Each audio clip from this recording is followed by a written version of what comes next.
Coming up on this episode of the Podcaster's Guide to the Conspiracy. And if the podcast sounds ever so slightly odd or disjointed, be aware that there is major lag in the recording today, to the point where I sometimes think Josh has stopped talking, so I start, and then I find out that Josh continues talking for another 2 minutes as I'm continuing to make a point. So editing around some of this material could be interesting. If it sounds especially weird, you know why.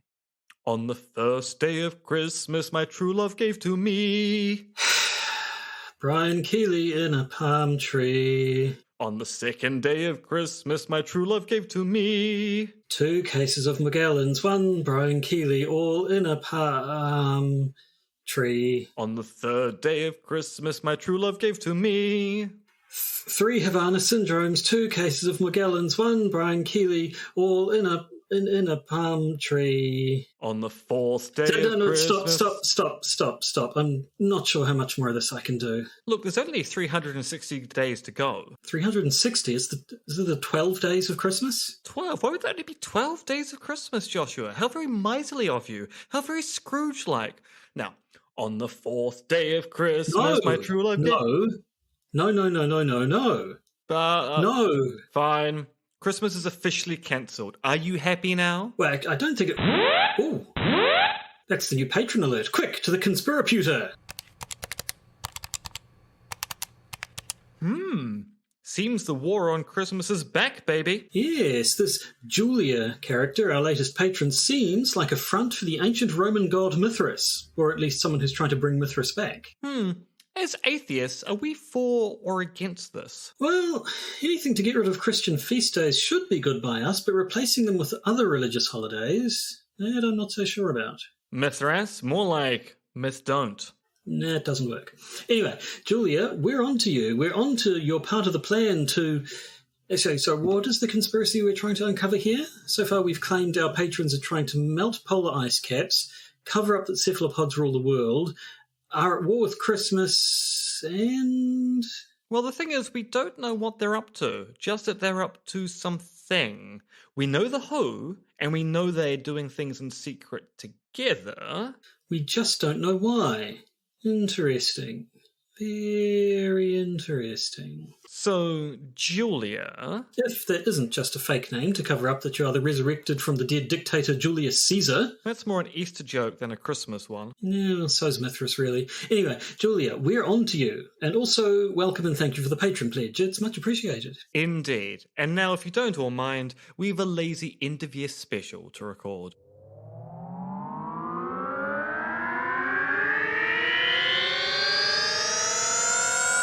Hey, it's the Podcaster's Guide to the Conspiracy.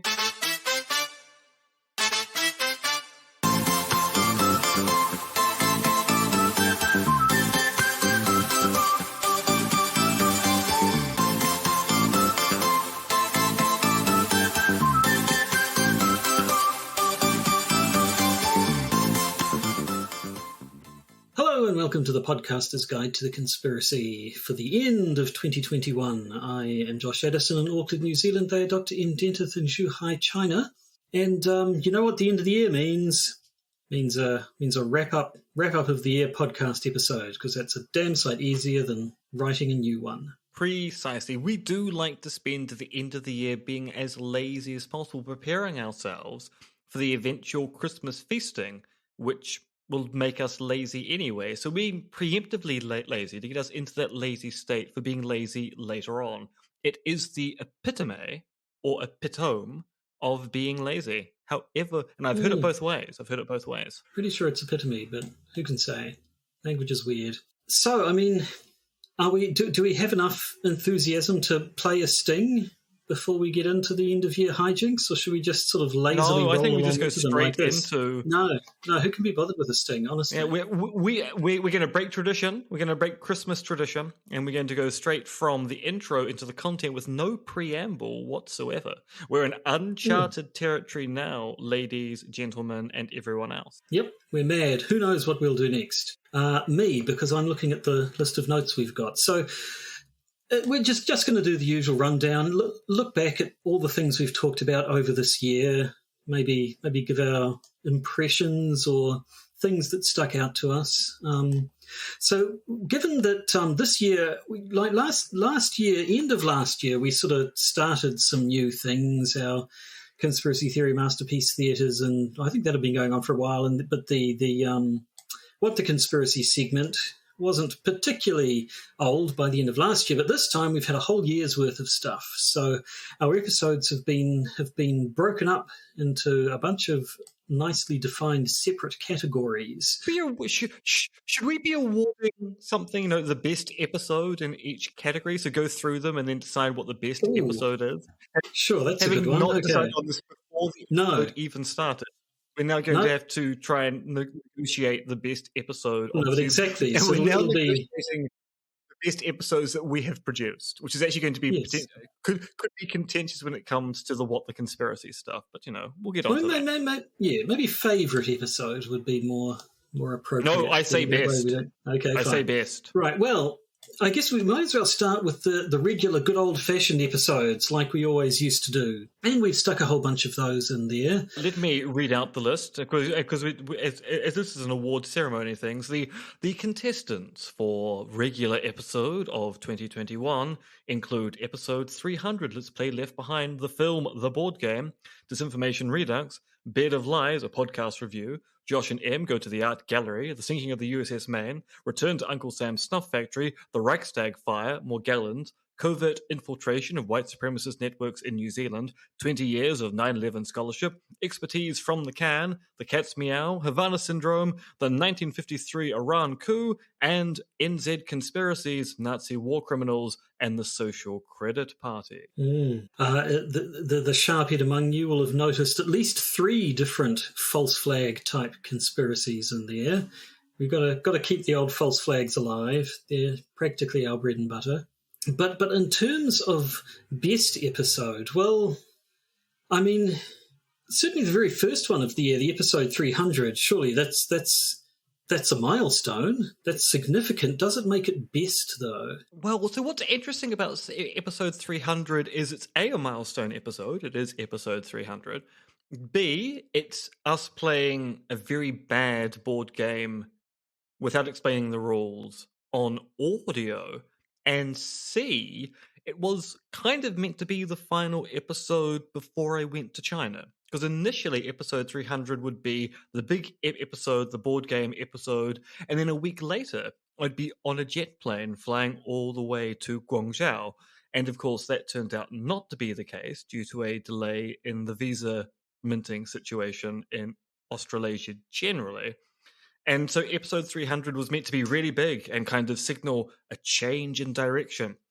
And then it didn't. So it's a notable episode because of not only what the episode was, but also why the episode was.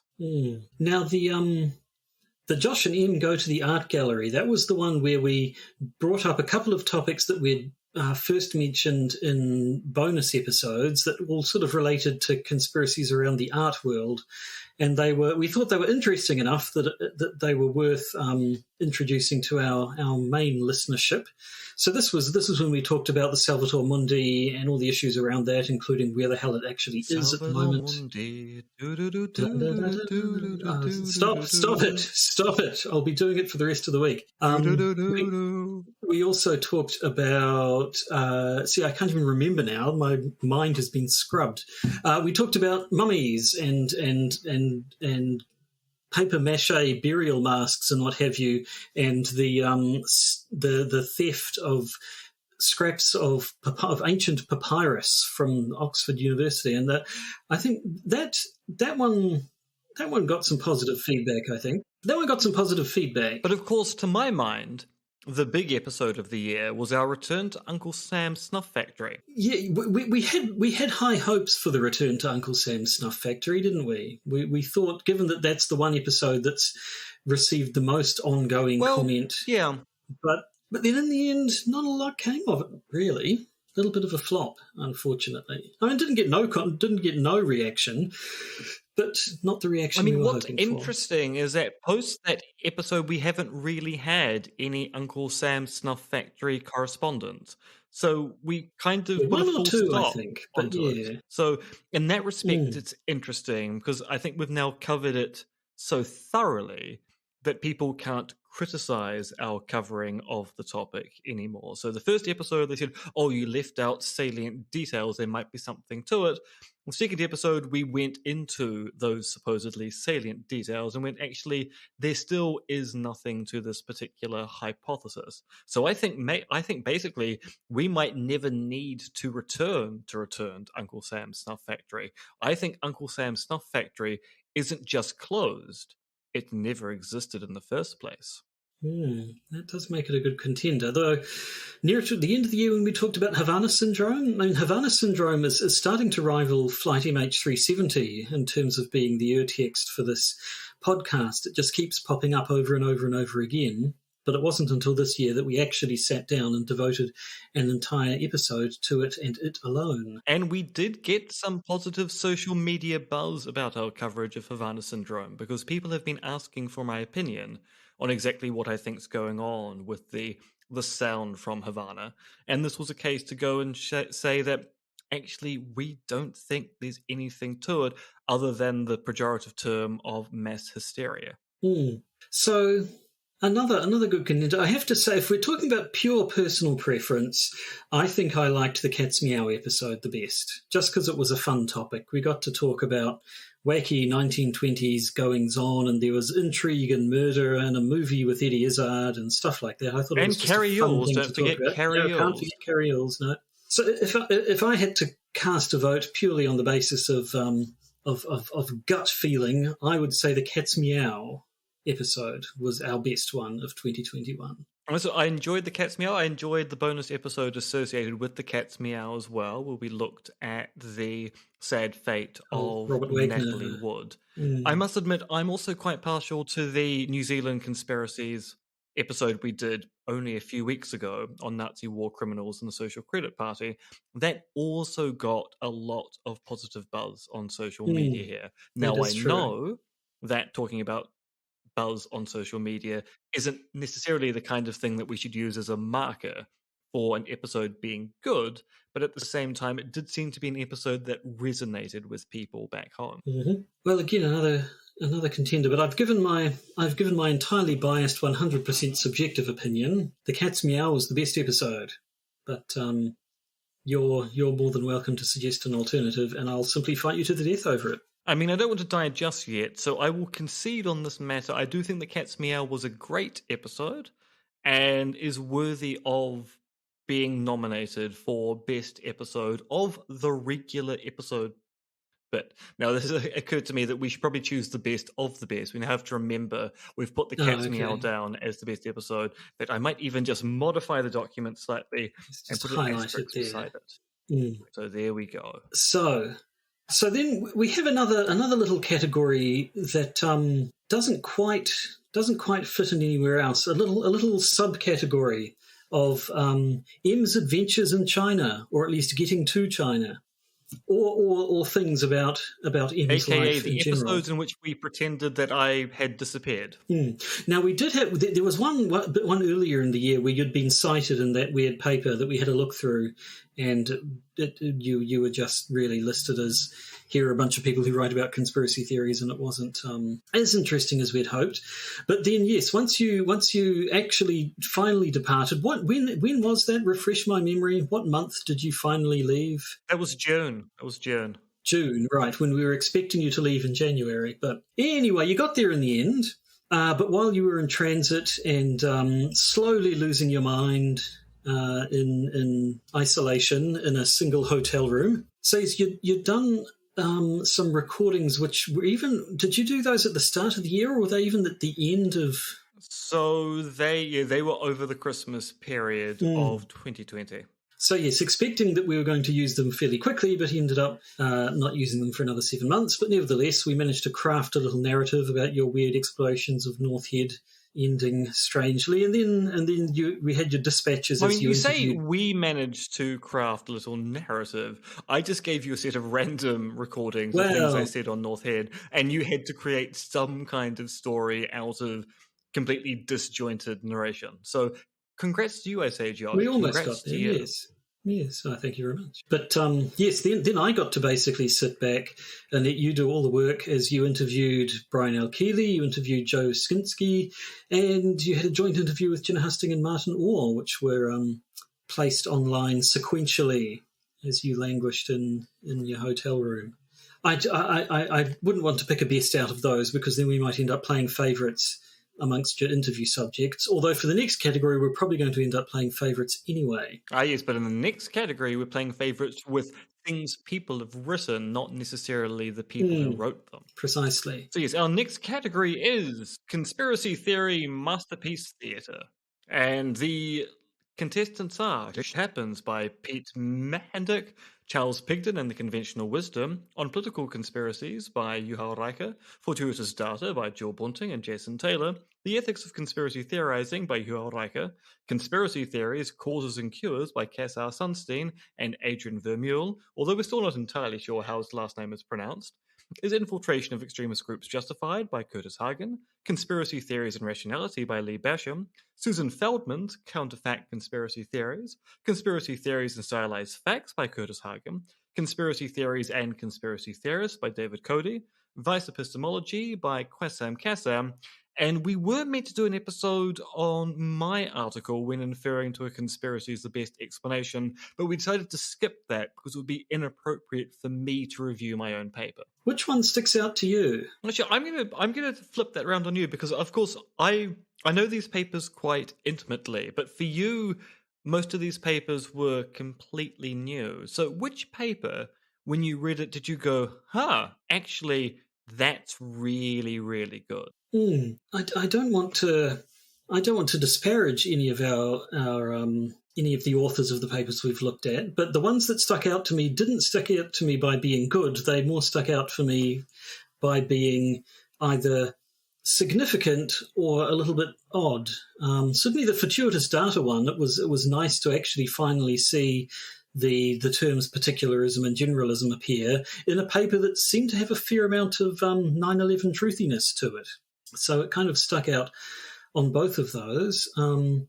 The papers by Curtis Hagen also stuck in my mind for his fairly forceful method of arguing against the two different things he was arguing against. And the Sunstein and Vermeule one, while I didn't particularly enjoy it, it certainly was interesting to see what everyone was talking about, basically, given that there was such a reaction to that one.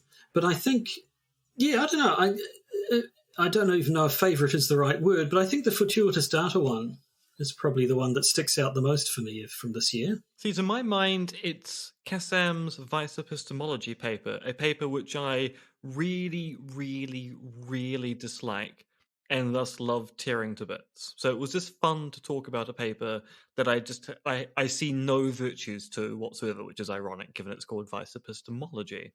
So finding a paper and go, look, I can tear this to shreds because I really don't think there's a single good argument in it at all. Well, yes, perhaps if things had happened sort of at a different time of the year, because it seemed, from what I can gather, it seems that the Vice Epistemology article was the next Sunstein and Vermeule article, one that provoked a lot of reaction and got a lot of pushback to it. So, given that was the second to last one we looked at this year, we haven't really had time to see any sort of a pushback. But possibly next year I'll end up looking back at it and saying, yes, good to see that Vice Epistemology one that everyone ended up talking about.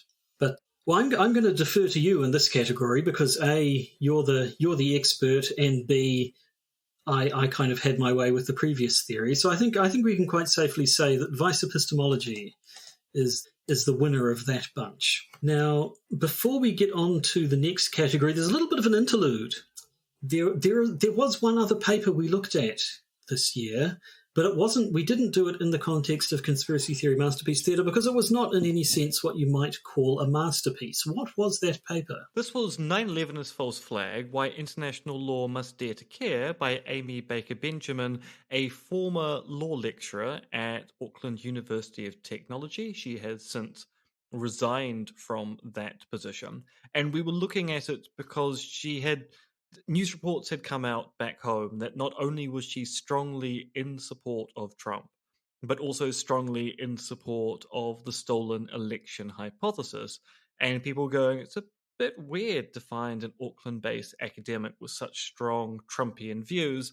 And so I wanted to point out that she does have form of having some unusual beliefs, such as this particular 9/11 inside job paper that was published in a South African journal. So we took a gander at that.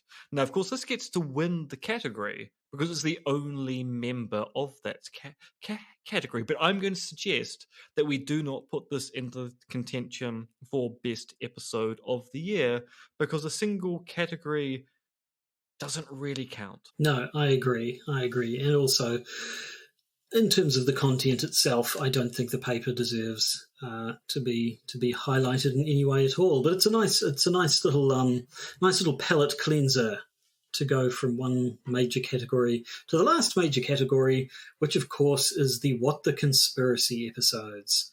And I don't know about you, I kind of find these ones the most fun. And what a set of contestants we have. I agree entirely. And this year, we had myself telling Josh about Todd Noy, Josh telling me about the Holdemore, me telling Josh about the Camden Wonder, Josh telling me about the Time Cube, me telling Josh about the Notting Hill Mystery, Josh telling me about Patrick Ewing and the Frozen Envelope, me telling Josh about the plot to kill the other Castro, Josh telling me about the original Ponzi scheme, me telling Josh about the Tartarian Empire, Josh telling me about the kidnapping of Shergar, me telling Josh about the plot to make Aotearoa non-nuclear, Josh telling me about the Columbus letter, me telling Josh about Motley Crue, although I should say specifically me telling Josh about Nikki Sixx. It just turns out that Josh knew nothing about Motley Crue whatsoever. And finally, Josh telling me about 440 Hertz. Yeah, the original Ponzi scheme one is becoming more and more relevant today. Have you heard that there is actually amongst the sort of the NFT crypto promoting types, there is a bit of an argument going around that pyramid schemes and Ponzi schemes are actually okay. And they've sort of moved on from saying, no, it's not, the crypto isn't a giant Ponzi scheme, to saying, what's wrong with Ponzi schemes? There's some claim that that's all money is. Money is just one big Ponzi scheme, and we're just another one. And so what's wrong with being a Ponzi scheme? Quite frankly, I personally am not convinced by that particular. Because the whole point of a Ponzi scheme is it's a scam. Once you admit you're in a Ponzi scheme, you're admitting you're in a scam. Are the people behind NFTs going, well, scams? If you're going to say that money is like a Ponzi scheme, you should be going the other direction and pointing out why the basis of our monetary system is in fact dubious. Not going, oh, well, if you accept this one dubious thing, you should accept the other one as well. But also, they're not the same. So, I mean, yeah, I don't know about you, but I can't be in any way objective about these ones because I find the most fun part of them is researching and coming up with a topic that I can try and bamboozle you with. So the ones I prefer are the ones where I was, are almost uniformly the ones where I was telling you about something rather than when you were telling me about something. So I did particularly enjoy finding out about the Patrick Ewing episode.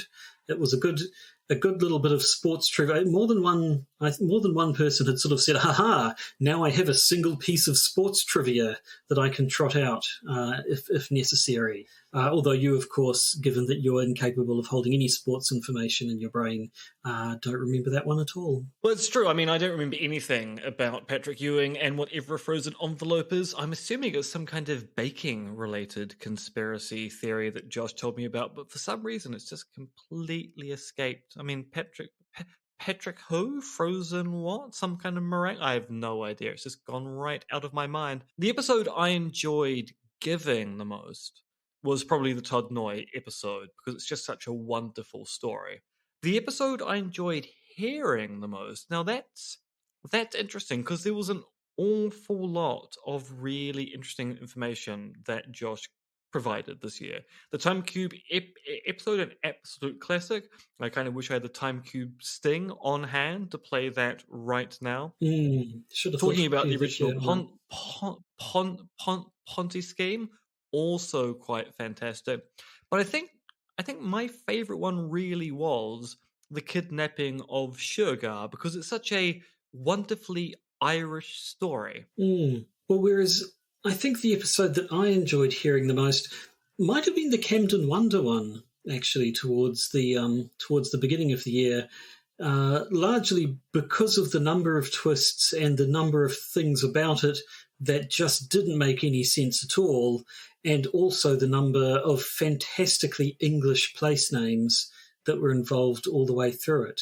That one probably stands out the most. Although I did quite like the plot to kill Castro one, the way you were able to craftily bamboozle both me and our listeners by talking about Castro, but not that Castro, the other Castro, Castro's brother, which did give us then lots of excuse to start comparing the two Castro brothers to the Charlie Sheen, Emilio Estevez.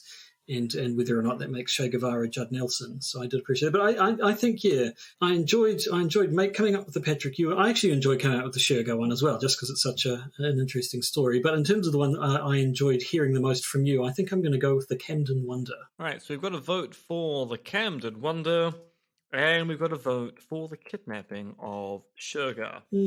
So... Well, that we've now actually been through every episode that we brought to you this year. So that means our best episodes from each category are the one about the Cat's Meow story, or more specifically was the death of Thomas Ince.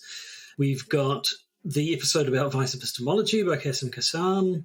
We've got the episode where you told me about the Camden Wonder, and the episode where I told you about the kidnapping of Shergar. Now, if we were being politic here, we'd immediately discount the What the Conspiracy episodes because we're going to be ever so slightly biased about those, which means really our options are a tie between vice epistemology and the Cat's Meow. And frankly, I don't think Qassam deserves the award. I think the Cat's Meow is the clear winner of last year, /this year, /next year. What is time anyway?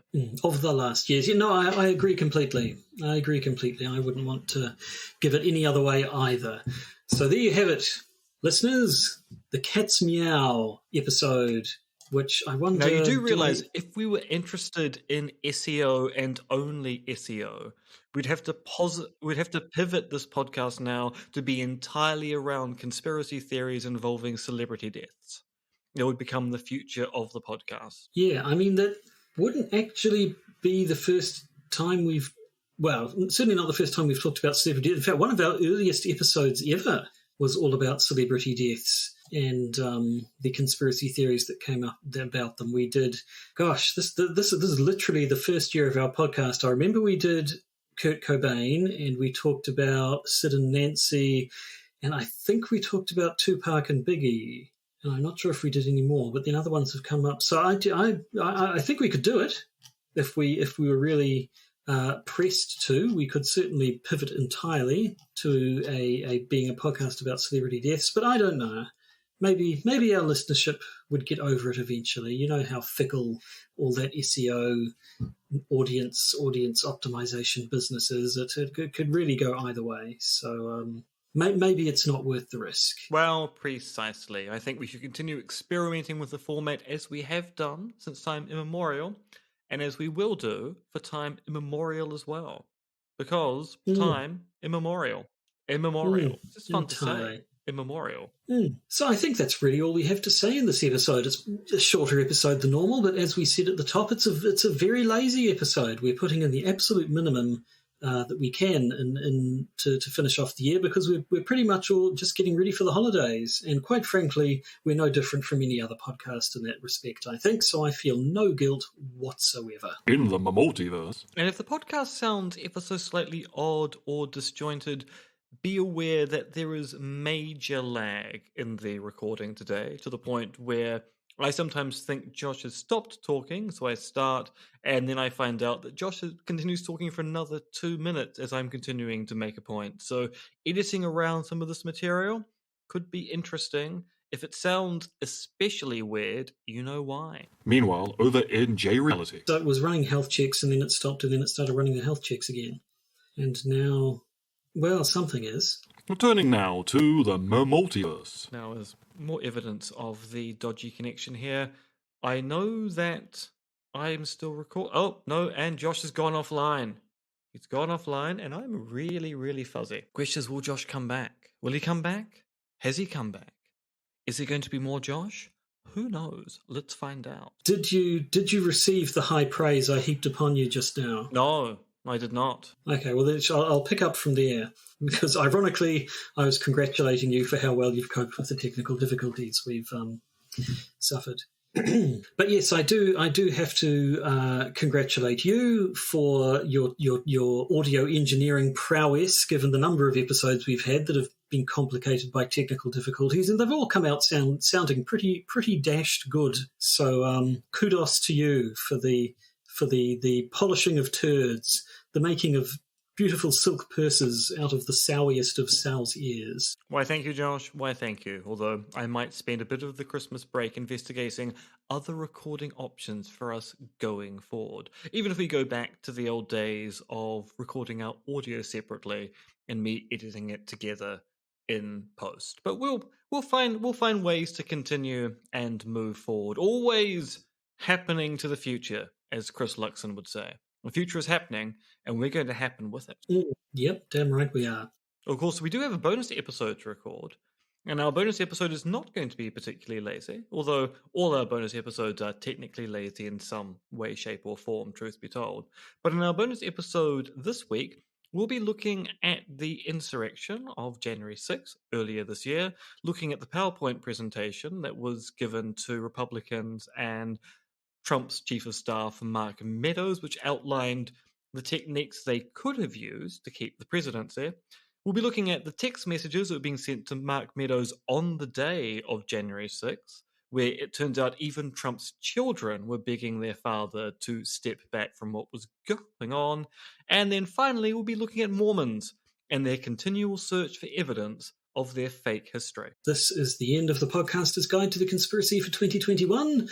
We'll be back a couple of weeks into January, refreshed and probably sunburnt on my part, and hit you with quite frankly, who knows what. Well, yeah, I don't know. I have Scottish ancestry. I essentially hide indoors, and if I step outside... Yeah, actually, the good thing is that when I step outside in the Auckland summer, I do instantly catch on fire, but then the fire is instantly doused by the torrents of sweat that immediately start pouring off me. So I'll be avoiding the sun as much as I can, but sometimes there's just no getting away from the damn thing. But that, I believe, is all we have for this week and for 2021. So first of all, thank you once again to Julia, our brand new patron, and thank you to all of our other patrons, for whom, of course, we have a bonus episode on the way that we're going to start recording in just a moment, and that you're quite free to listen to whenever you want. And, of course, thank you to our regular listeners. Even if you're not patrons, you still take the time to listen to our podcast, and that makes you thoroughly special in our books. So I don't think there's anything more, from me at least, to say than Merry Christmas and a Happy New Year, and we'll see you all in 2022. Em, would you like to send us out with some pearls of wisdom on your part? See you all in 2022. Whatever the future brings, you probably should wear shades. Just a good idea generally. It's good for your eyes.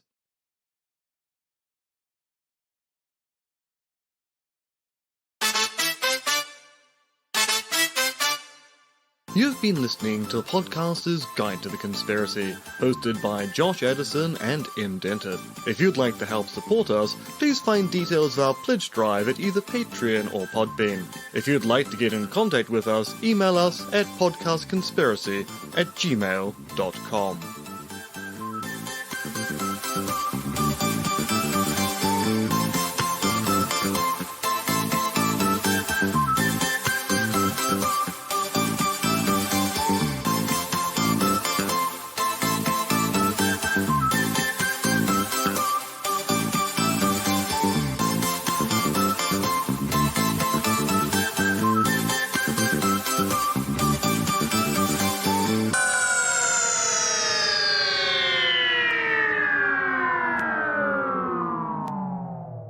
just a piece of jib. I know my building terms.